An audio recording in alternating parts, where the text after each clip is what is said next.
दोस्तों welcome to my channel, my name is Shahab. दोस्तों इस वीडियो में बात करूंगा 99 रुपीज़ स्टोर के बारे में, जो कि ये बिज़नेस आज के दिन में बहुत ही तेज़ी से भारत में चल रहा है, इंडिया में चल रहा है।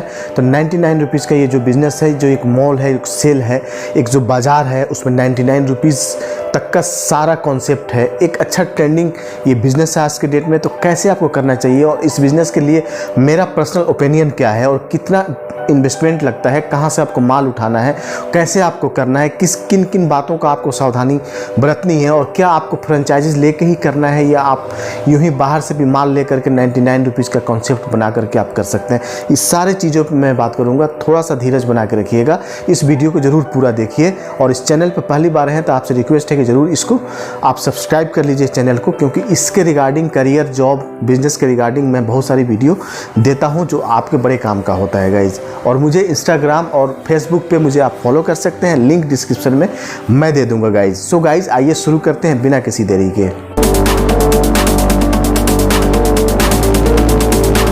दोस्तों इंडिया के अंदर में एक बिज़नेस बहुत तेज़ी से चल रहा है, वो है 99 रुपीज़ का। ठीक है, तो ये क्या है कॉन्सेप्ट? ये कॉन्सेप्ट ऐसा है कि एक बाज़ार के जैसा है, एक मार्केट है, एक मॉल है, जो आप कहीं पर भी विलेज में, सिटी में, गांव में कहीं भी खोल सकते हैं। इसके लिए आपको थोड़ा स्पेशियस जगह चाहिए। उसके अंदर में जितने भी माल हैं, जितने भी आइटम्स हैं, सभी 99 रुपीज़ में बिकते हैं। इसके अंदर में कपड़े आ जाते हैं, गारमेंट्स आ जाते हैं, इसके अंदर में डोमेस्टिक जो किचन आइटम है वो आ जाते हैं।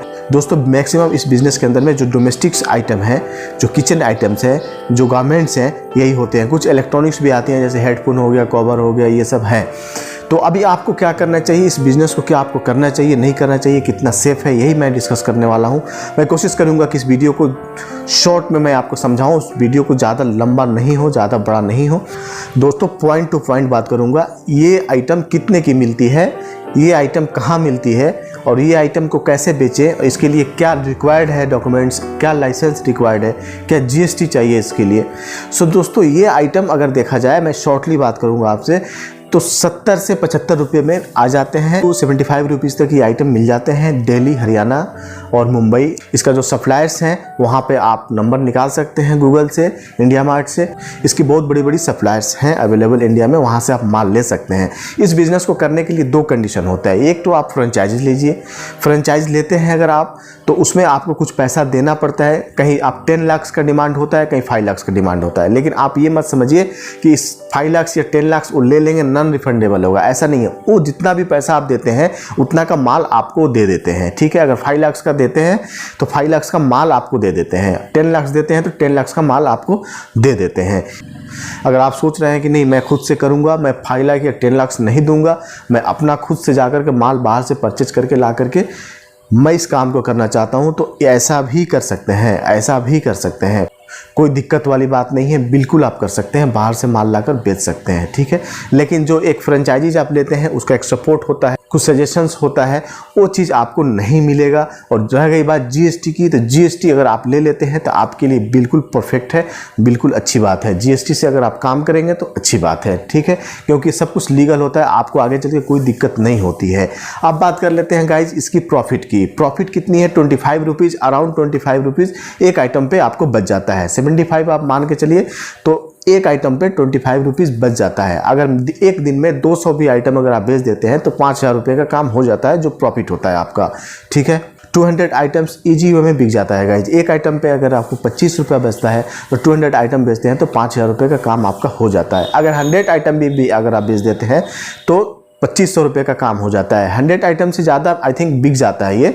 नॉर्मल नहीं भी बिकेगा तो 100 मोर देन 100 रहेगा आपका गाइज। अगर आइटम बहुत ही स्लो बिक रहा है आपका, तब भी 100 से ज़्यादा बिक सकता है। आप 2500, 3000, 4000, 5000 तक का धंधा कर सकते हैं, बिजनेस कर सकते हैं एक दिन में।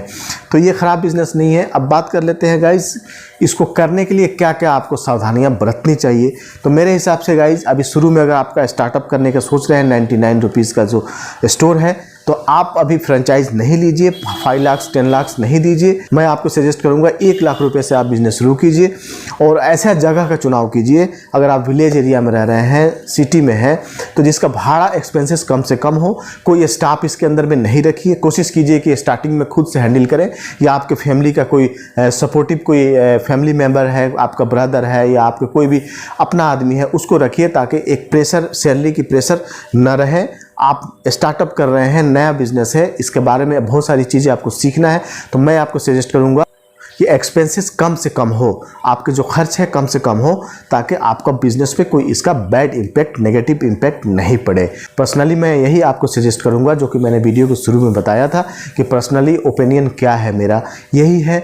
स्टाफ ज़्यादा नहीं होना चाहिए, कोशिश कीजिए कि एक स्टाफ हो या नहीं हो, आप सिंगल हैंडल कीजिए। अब गाइज आप सोच रहे होंगे कि माल मैं कहाँ से उठाऊँ, तो इसका बहुत ही कॉन्टैक्ट है, गूगल पे सर्च कीजिए, यूट्यूब पे टाइप कीजिए 99 रुपीज़ सप्लायर्स कॉन्टैक्ट नंबर, बहुत सारे सप्लायर्स आ जाएंगे, उनसे फ़ोन कीजिए और बातें कीजिए। और जब भी आप बात करेंगे तो कुछ चीज़ों को आपको ध्यान रखना होगा, जैसे जीएसटी, वो बोलेंगे आपको पहले क्लियर करना होगा कि भाई जो आप माल उससे ले रहे हो वो जीएसटी इंक्लूडेड है या नहीं है, ट्रांसपोर्टेशन का खर्च कौन देगा, आप देंगे या जो माल बेच रहा है वो देगा, जीएसटी को भी क्लियर करना है। और जो माल आप ले रहे हैं, जो माल आपके पास नहीं चल रहा है, जो बिक्री नहीं हो रही है, जो कुछ ऐसी, जैसे कि आप 50 आइटम लेते हैं, 100 आइटम लेते हैं, तो कोई ज़रूरी नहीं कि सभी रॉक सेलिंग हो, कुछ ऐसी आइटम डेड हो जाती है जो नहीं बिकेगी, तो क्या उसको रिटर्न करके दूसरा माल मैं ले सकता हूं क्या? इन सब चीज़ों पे आप बात करना बहुत ही ज़रूरी है। जब भी आप सप्लायर से बात करें तो इन सब चीज़ों को ख्याल रखिए, क्लियर कीजिए, ये बिल्कुल क्लियर होना चाहिए। ऐसा ना हो कि वन टाइम माल वो बेच दिया, वन टाइम माल आपने खरीद लिया, कुछ माल नहीं बिक रहा है तो आपको रिटर्न करना मुश्किल हो जाएगा, माल आपको डेड हो जाएगा, बिजनेस लॉस हो जाएगा गाइज। तो ये सब चीज़ों का ख्याल रखना है, बहुत ही इंपॉर्टेंट है, जो कि आपको सोच समझ के चलना है। ये मेरा पर्सनल ओपिनियन है। तो ओवरऑल ये कर सकते हैं कि एक अच्छा बिजनेस है, 99 रुपीज़ में सब आइटम बिकता है, छोटे छोटे बॉक्सेस हैं, कुछ किचन आइटम हैं, कुछ गारमेंट्स हैं, कुछ इलेक्ट्रॉनिक्स आइटम है, सभी मिसलेनियस आइटम होता है। और एक अच्छा है ये कॉन्सेप्ट, अगर आप करने का सोच रहे हैं तो बिल्कुल कर सकते हैं और बहुत ही ईजी है। मेरी अपनी पर्सनल ओपिनियन है कि आप इस काम को घर से कीजिए। घर में अगर आपके पास जगह है, घर पे आप इस काम को, दुकान के लिए जगह है, दुकान कर सकते हैं तो वहाँ से कीजिए, लेकिन लोकेशन अच्छी होनी चाहिए। अगर लोकेशन नहीं है, आपका घर बैक डोर में है, बैक साइड में है, तो आप बाहर में कहीं रेंट का देख सकते हैं, लेकिन ध्यान रहे कि आपका रेंट ज़्यादा ना हो, ज़्यादा बिल्कुल नहीं होना चाहिए। 4-5 हज़ार रुपये से ज़्यादा का दुकान नहीं लीजिए स्टार्टिंग में।